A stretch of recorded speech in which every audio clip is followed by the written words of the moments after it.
একটু ওই দোকান থেকে ঘুরে আসি। দোকান আবার কি নেবে? আলতা নেবো, চ। চাচা, আপনার দোকানে সব থেকে সেরা আলতাটা দেখা। আমার বান্ধবী শখ হয়েছে আলতা পায়ে দিয়া। রোহন, এদেরকে ভালো ভালো আলতাগুলো দেখাতো। এখানে অনেক রকম আলতা আছে, আপনাদের কোনটা লাগবে দেখুন। কি রে, কোথায় হারিয়ে গেলে?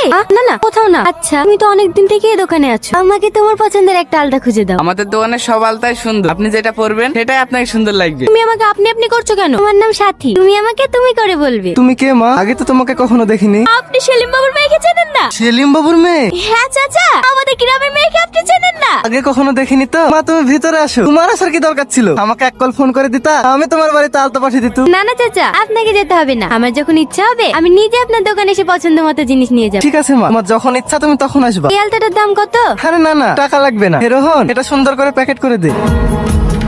আমার এলাকায় আমি হুঙ্কার দিলে আগে ঘুরতে এক ঘাটে জল খা। আর তুই সেই সেলিমের বন্ধুর মেয়ের হাত তুই টেনিসি, তোর এত বড় বুকের কলিজা। সত্যি